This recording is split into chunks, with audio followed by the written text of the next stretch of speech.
Welcome to Raj news. మనం చూస్తున్నాము తెలంగాణ రాష్ట్రంలో సంచలనం రేపిన ఫోన్ ట్యాపింగ్ కేసు ఏదైతే ఉందో దాంట్లో రోజు రోజుకి అప్డేట్స్ పెరిగిపోతున్నాయి. అంతేకాకుండా బాధితులు ఒకరొకరుగా బయటకు వస్తున్న నేపథ్యంలో అదే సందర్భంలో ఎవరైతే దీనికి కారకులుగా ఉన్నారో వాళ్ళు కూడా ఒకరొకరుగా పోలీసు అదుపులోకి వస్తున్న పరిస్థితి చూస్తున్నాం. ఇప్పుడే మనం ఒక బ్రేకింగ్ న్యూస్ చూస్తున్నాం. ఫోన్ ట్యాపింగ్ కేసులో ఏదైతే ఉందో రాధాకిషన్ రావు పోలీసులు అదుపులో ఉన్నారు. అంతేకాకుండా అదుపులో వచ్చే సందర్భంలో కూడా సామాజిక వర్గ కోణంలో కేసును నీరుగార్చేందుకు ఎమ్మెల్యేలు మాజీ ఎమ్మెల్యేలు అందరూ ఏకమై మరి అతన్ని పోలీసులకు లొంగిపోమంటూ సలహా ఇచ్చినట్టుగా మనకు తెలుస్తుంది. అంతేకాకుండా ఇప్పటికే ఎస్ఐబి సిఐగా చేసిన గట్టు మల్లు కూడా పోలీసుల అదుపులో ఉన్నట్టుగా మనకు సమాచారం అందుతున్న నేపథ్యంలో ఈ కేసు రోజు రోజుకి కొత్త మలుపులు తీసుకుంటుంది. ఈ మలుపులు తీసుకునే నేపథ్యంలో ఇప్పటికే దీని వెనకాల ఉన్నది ఎవరు, దీని వెనకాల ఉన్న రాజకీయ నాయకులు ఎవరు అన్న డిస్కషన్ ఇప్పటికే జరుగుతుంది. బట్ అదే సందర్భంలో ఈ కేసును నీరుగార్చేందుకు కూడా కొద్దిమంది నాయకులు ప్రయత్నాలు చేస్తున్నారన్న వార్తలు వినిపిస్తున్న నేపథ్యంలో ఇదే విషయం పైన పూర్తి అప్డేట్స్ అందించడానికి మా ఇన్పుట్ ఎడిటర్ కోటిరెడ్డి లైవ్లో సిద్ధంగా ఉన్నారు. కోటిరెడ్డి, చెప్పండి, అసలు ఏంటి ఇప్పుడు వీళ్ళు ఈ అదుపులోకి తీసుకున్నారా లేకపోతే వచ్చి లొంగిపోయారన్న ఒక ప్రశ్న ఉన్న నేపథ్యంలో ఈయనని అదుపులో ఉన్న సందర్భంలోని ఈ కేసును నీరుగార్చేందుకు నాయకులు పోటీ పడుతున్నారన్నది ఒక సమాచారం ఉంటుంది. దీని మీద మీ దగ్గర ఉన్న అప్డేట్స్ ఏంటి? చిదంబరం ఫోన్ ట్యాపింగ్కి సంబంధించి ప్రతిరోజు కొత్త కోణాలు వెలుగులోకి వస్తూ ఉన్నాయి.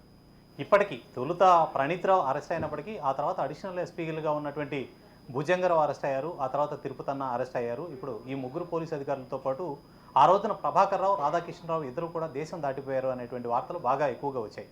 అయితే రాధాకిషన్ రావు టాస్క్ ఫోర్స్ డీసీపీగా ఉన్నప్పుడు చేసినటువంటి దురాఘాతాలకు సంబంధించినటువంటి ప్రాథమిక ఆధారాలను దొరికినాయి. అతను దొరికిన తర్వాత మరింత సమాచారం దొరికే అవకాశం ఉంది అనేటువంటిది మొదటి నుంచి వినిపిస్తున్నటువంటి మాట. అయితే ఈరోజు ఇద్దరిని అదుపులోకి తీసుకున్నారు. ఒకరు రాధాకిషన్ రావు, అప్పట్లో టాస్క్ ఫోర్స్ డీసీపీ, అలాగే ఎస్ఐబిలో సీఏగా ఉన్నటువంటి గట్టు మల్లు ఇద్దరిని కూడా ఈరోజు అదుపులోకి తీసుకున్నారు, పోలీసులు కస్టడీలోకి తీసుకున్నారు. అయితే ప్రధానమైనటువంటి అంశం ఏంటి అంటే రాధాకిషన్ రావు అనేటువంటి వ్యక్తి ఈరోజు లొంగిపోవడానికి లేదా పోలీసులు అదుపులోకి తీసుకోవడానికి ప్రధానంగా పనిచేసినటువంటిది పొలిటికల్ లాబీ అనేది చాలా ఇంపార్టెంట్.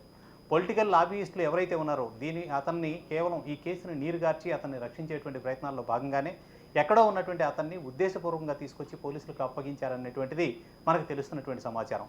దీనికోసం ప్రధానంగా పనిచేసినటువంటిది సామాజిక వర్గ కోణం. ఏదైతే ఒకే సామాజిక వర్గానికి సంబంధించినటువంటి ఇద్దరు నాయకులు దీనికి తీవ్రంగా కృషి చేశారనేటువంటి సమాచారం తెలుస్తోంది. అది కూడా ఇద్దరు కూడా ఒక మాజీ ఎమ్మెల్యే, ఒక ఎమ్మెల్యే ఇద్దరు కలిసి ఇతన్ని తీసుకువచ్చి ఈ రోజున పోలీసుల ముందు సరెండర్ చేసి పూర్తి స్థాయిలో విచారణలో అంటే కొత్త కోణాలు బయటకు రాకుండా అతన్ని రక్షించేటువంటి ప్రయత్నాలు ప్రారంభించారు అనేటువంటిది. మొదటి నుంచి ఈ కేసులో పార్టీకి సంబంధించిన అప్పట్లో బీఆర్ఎస్ పార్టీకి సంబంధించినటువంటి కీలకమైనటువంటి నేతలంతా ఉన్నారు అని సమాచారం వస్తున్నప్పటికీ కూడా ప్రస్తుతం అంతా కూడా కేసు పోలీసు అధికారుల చుట్టే నడుస్తుంది అనేది మనకు తెలుసు. అయితే ఇప్పుడు ప్రస్తుతం రాధాకిషన్ రావు కనుక దొరికి అతని విచారణలో కనుక వీళ్ళందరి పేర్లు బయటికి రాకుండా ఉండడానికి ముందస్తు జాగ్రత్త చర్యలు కావచ్చు, లేదా అతన్ని పూర్తి స్థాయిలో రక్షించేందుకోసం జరిగినటువంటి, ఎందుకంటే అతను డీసీపీగా ఉన్నప్పుడు చేసినటువంటి అక్రమాలకు సంబంధించి ఈ రోజున వరుసగా ఒకళ్ళ తర్వాత ఒకళ్ళు బాధితులంతా కూడా బయటికి వస్తున్నటువంటి నేపథ్యం ఉంది. ఇదంతా కూడా దృష్టిలో పెట్టుకొని అతనిపైన కేసు ఆ సివియారిటీని తగ్గించేటువంటి ప్రయత్నాల్లో భాగంగా తనంత తానుగా వచ్చి పోలీసులకు లొంగిపోయినట్లు క్రియేట్ చేయడమే కాకుండా కేసును నీరుగార్చేందుకోసం ఒక మాజీ ఎమ్మెల్యే, ఒక ఎమ్మెల్యే ఇద్దరు కూడా దీనిలో భాగంగా చేశారు అనేటువంటిది ప్రధానంగా మనకు వినిపిస్తున్నటువంటి మాట. దీంతోపాటు ఇప్పుడు ఇప్పటివరకు నిన్న ఎన్ఎం శ్రీనివాసరెడ్డి అలాగే రఘునందన్ రావు వంటి వాళ్ళు కూడా ఈ కేసులో బాధితులుగా ఫిర్యాదులు చేస్తూ ఉన్నారు. గతంలోనే మన మహబూబ్ నగర్కి సంబంధించినటువంటి రాఘవేంద్రరాజు వంటి వారు ఫిర్యాదు చేశారు. ఇంకా కొంతమంది ఇప్పుడు కొత్తగా ఫిర్యాదు చేస్తూ వస్తున్నారు. అలాగే శ్రీధర్రావుకు సంబంధించినటువంటి అంశాలను కూడా ఇంతకుముందు ఫిర్యాదుల్లో పేర్కొన్నటువంటి అంశాలు మనం చూస్తూ వచ్చాం. అంటే వరుసగా బాధితులు ఒకరి తర్వాత ఒకరు గత ప్రభుత్వ హయాములో ఈ ఫోన్ ట్యాపింగ్ ద్వారా ఎవరైతే నష్టపోయారో వాళ్ళు బెదిరింపులకు గురయ్యారో వారందరూ కూడా ఒకరి తర్వాత ఒకరు బయటకు వస్తున్నటువంటి పరిస్థితులు మనకి కనిపిస్తున్నాయి. మొత్తంగా చూసినట్టయితే రాష్ట్ర వ్యాప్తంగా ఈ బాధితుల జాబితా ఎంత ఉంటుంది అనేది ఇప్పటికీ ప్రాథమికంగా కూడా అంచనా వేయలేని స్థితి ఉంది. పోలీసు అధికారులే దాదాపు 15 మంది దీనిలో పనిచేశారు అనేటువంటిది ఇప్పుడు కొత్తగా కనిపిస్తున్నటువంటిది. ఇప్పటి వరకు కూడా 5-6 మాత్రమే ఉన్నారు. అయితే ఈ జాబితా మొత్తం ఒక 15 నుంచి 20 మంది వరకు ఉన్నారని చెప్తున్నారు. అలాగే ఎస్ఐబి చీఫ్గా వ్యవహరించినటువంటి ప్రభాకర్ రావు ఇప్పటి వరకు కూడా ఇంకా దేశంలోకి రాలేదు. అతన్ని తీసుకురావడానికి లుకౌట్ నోటీసులు జారీ చేసినప్పటికీ ఇప్పటికైతే అతను అందుబాటులోకి వచ్చినటువంటి పరిస్థితి లేదు.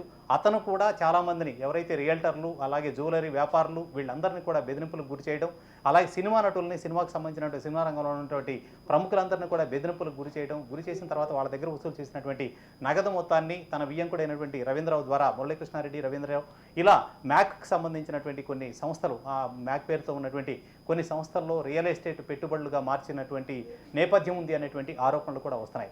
విచారణ ప్రస్తుతం పోలీసుల దశను దాటి రాజకీయ నాయకులు అలాగే ఈ రియల్టర్లు ఈ డబ్బు మొత్తం వసూలు చేసినటువంటి డబ్బు మొత్తం ఎటువైపు పెట్టుబడులు మార్చారు అనేది కనుక విచారణ మొదలైతే పూర్తి స్థాయిలో ఇందుకు సంబంధించినటువంటి ఆధారాలు కూడా లభ్యమయ్యే అవకాశం ఉంటుంది. ఎందుకంటే ఈ దేశంలో ఎక్కడైనా సరే బ్లాక్ మనీని వైట్గా మార్చేందుకు ఎక్కువగా అవకాశం ఉన్నటువంటి రంగం రియల్ ఎస్టేట్ రంగం కాబట్టి అది ఎంచుకొని ఈ మ్యాక్ అనేది ఎక్కువగా చేశారనేది తెలుస్తుంది చిదంబరం.